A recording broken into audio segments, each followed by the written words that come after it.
ఇవాళ బడ్జెట్ కు సంబంధించి ప్రధానంగా ఇప్పటి వరకు చాలా వర్గాల ప్రజలకు నష్టం జరిగింది.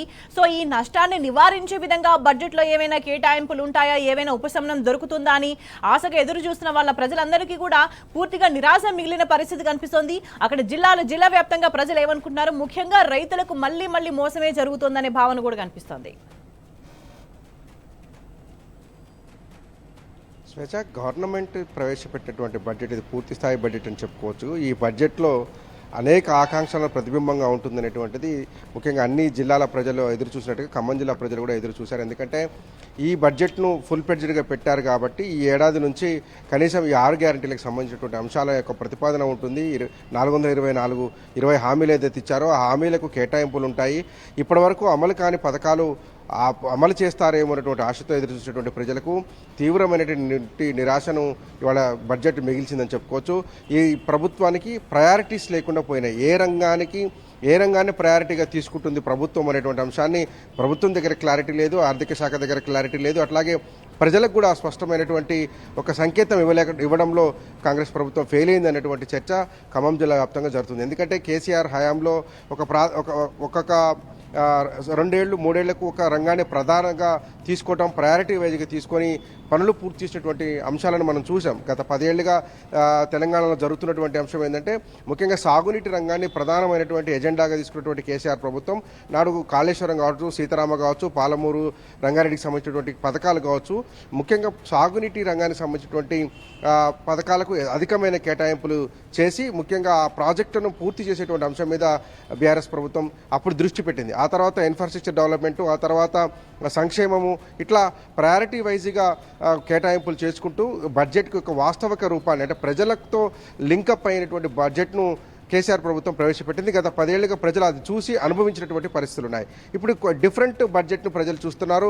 అంకెల కేటాయింపుల్లో మాత్రం 3 లక్షల కోట్లు కనపడుతుంది తప్ప మళ్ళీ తమకు ఏమొచ్చింది అనేటువంటి అంశాన్ని చూస్తే రిక్తహస్తం కనపడుతుంది అనేటువంటి అభిప్రాయం. ప్రధానంగా సాగునీటి రంగానికి చేసిన కేటాయింపులు చూస్తుంటే మరి ఆ వ్యవసాయం కావచ్చు, రైతులకు కావచ్చు భవిష్యత్తు ప్రశ్నార్థకంగా మారుతుందని ఆందోళన పడాల్సిన అవసరం కనిపిస్తుందా? స్వేచ్ఛ ముఖ్యంగా మనం 2 అంశాలను ప్రయారిటీగా తీసుకోవాలి. తెలంగాణకు సంబంధించినప్పుడు మనం చూస్తే తెలంగాణ రాకముందు, తెలంగాణ వచ్చిన తర్వాత, తెలంగాణ రాకముందు తెలంగాణ వ్యవసాయం అనేది చాలా దారుణమైనటువంటి దుర్భర పరిస్థితిలో ఉండేది. కారణం ఏంటంటే మనకు మంచినీటి తాగునీటి సదుపాయం కావచ్చు, సాగునీటి సదుపాయం కావచ్చు పూర్తి స్థాయిలో లేకపోవటం. బట్ తెలంగాణ రాష్ట్రాన్ని సాధించిన తర్వాత నాడు కేసీఆర్ హయాంలో ఎప్పుడైతే సాగునీటిని ప్రయారిటీగా తీసుకొని ప్రాజెక్టుల నిర్మాణం చేపట్టారో వ్యవసాయ రంగానికి కూడా ప్రాధాన్యత పెరిగింది. గతంలో సమైక్య రాష్ట్రంలో మనకు కేటాయింపులు ఎట్లా ఉన్నా ఏం వచ్చినా రాకపోయినా మన దగ్గర పంటలు పండేటువంటి పరిస్థితి ఉండేది కాదు. కాబట్టి ఆ రంగాన్ని మనం పెద్ద ప్రయారిటీగా చూసేటువంటి అవకాశాలు లేవు ఆ రోజు. కానీ ఇప్పుడు మన రాష్ట్రం మనకు వచ్చిన తర్వాత వ్యవసాయం అనేది ప్రత్యామ్నాయ మనకు తెలంగాణ రాష్ట్రాన్ని ఇండియాలో నెంబర్ 1గా నిలబెట్టినటువంటి నేపథ్యంలో వ్యవసాయ రంగానికి అత్యధికమైన కేటాయింపులు ఉంటాయి అనేటువంటిది వ్యవసాయ రైతులందరూ కూడా ఆధారపడినటువంటి వ్యవసాయ ఆధారిత కుటుంబాలని ఎదురు చూసినటువంటి పరిస్థితి కనిపిస్తుంది. కానీ ఇప్పుడు కేటాయించేటువంటి కేటాయింపులు కావచ్చు, ఇప్పటివరకు ఇస్తానటువంటి రుణమాఫీ సంగతి ఏంటి, ఆ రుణమాఫీకి ఎంత ఖర్చు అవుతుంది, ఇంకెంత ఖర్చు చేశారు, ఇంకెంత ఇవ్వాలి, 40,000 కోట్లు అని చెప్పి 24,000 కోట్లకు ముగించినటువంటి నేపథ్యంలో మిగతా 16,000 కోట్లు ఎటుపోయినటువంటిది. అట్లాగే రైతు భరోసాకు సంబంధించినటువంటి నిధులు ఇప్పటిదాకా జమ కానటువంటి పరిస్థితి ఉంది. ఒక పక్క సన్నాలకు ఇస్తామని చెప్పినటువంటి డబ్బులు ఎటుపోయినటువంటి ఒక ప్రశ్న ఉంది. ఇవన్నీ కేవలం కాగితాల మీదనో నోటి మాట మీదనో ఉన్నాయే తప్ప బడ్జెట్ కేటాయింపులకు రాలేదు అన్నటువంటి అభిప్రాయం రైతుల్లో వ్యక్తమవుతుంది. ఇక సీతారామ ముఖ్యంగా ఖమ్మం జిల్లాకు సంబంధించినప్పుడు చూసినప్పుడు, ఉమ్మడి ఖమ్మం జిల్లాకు సంబంధించినప్పుడు చూస్తే సీతారామ అనేది ఈ జిల్లా యొక్క జీవనాడిగా ఉండబోతుంది అనడంలో సందేహం లేదు. ఎందుకంటే ఇప్పటికే కృష్ణాలో వస్తున్నటువంటి సాగునీటి ఇబ్బందులు మనం చూస్తున్నటువంటి ఆ ఇబ్బందులు రావద్దనే ఆనాడు కేసీఆర్ ఆలోచించి సీతారామాను వడివడిగా పూర్తి చేయాలని 13,000 కోట్ల రూపాయలతో ఆ రోజు ప్రతిపాదన చేసి దాదాపు 9,000 కోట్ల రూపాయలు ఖర్చు పెట్టారు. కానీ ఇప్పుడు వచ్చినటువంటి ఈ ప్రభుత్వం కేవలం 680 కోట్లు 700 కోట్ల రూపాయలను సీతారామకు కేటాయించింది. అందులో డిస్ట్రిబ్యూటర్ల నిర్మాణానికి కేవలం 56-57 కోట్లు అంటే 70 కోట్ల రూపాయల లోపే కేటాయించినటువంటి పరిస్థితి చూస్తే ఇంకా 10 ఏళ్ళు అంటే ఇప్పుడు ఈ 13,000 కోట్ల రూపాయలు ఏదైతే ఎస్టిమేట్స్ ఉన్నాయో దాన్ని 19,000 కోట్లకు పెంచాలనేటువంటి ఒక ప్రతిపాదన ఉంది. కాస్ట్ పెరగడం కావచ్చు, ప్రాజెక్టు వ్యయం పెరిగిందనేటువంటి కారణంతో 19,000 కోట్లకు వేస్తున్నారు. అంటే 700 కోట్లు 600 కోట్ల రూపాయల చొప్పున ఏడాదికి కేటాయించుకుంటూ పోతే ఇంకా 10 ఏళ్ళైనా సీతారామ పూర్తి అయ్యేటువంటి పరిస్థితి ఉండదు. ఎందుకంటే ఏటా 600-700 కోట్ల రూపాయలు కేటాయిస్తే దాదాపు ఇప్పుడు పెంచినటువంటి వ్యయం ప్రకారం ఇంకా 11,000 కోట్ల రూపాయలు యాడ్ అవ్వాల్సినటువంటి అవకాశం ఉంటుంది. ఎన్ని సంవత్సరాలు ఈ 700 కోట్లు కేటాయిస్తే మరి సీతారామన్ పూర్తి చేస్తారు. సీతారామ లక్ష్యం ప్రకారం నీళ్లు ఇవ్వాలంటే కనుక డిస్ట్రిబ్యూటరీ కాలువలు చాలా ఇంపార్టెంట్. డిస్ట్రిబ్యూటరీ వ్యవస్థను చేపట్టడానికి ఈ ప్రభుత్వం కేవలం 70 కోట్ల రూపాయల లోపే కేటాయించింది.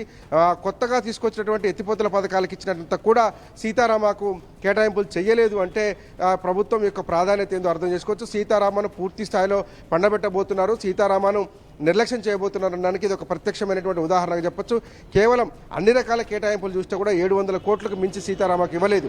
కానీ అదే కేసీఆర్ హయాంలో సీతారామను టాప్ ప్రయారిటీగా తీసుకొని 2016-17లో ప్రాజెక్టు మొదలు పెడితే 23 ఎన్నికలు జరిగే నాటికే దాదాపు 9,000 కోట్ల రూపాయలను కేటాయించి అన్ని రకాలుగా దాదాపు పనులు పూర్తి చేసినటువంటి పరిస్థితి కనిపిస్తుంది.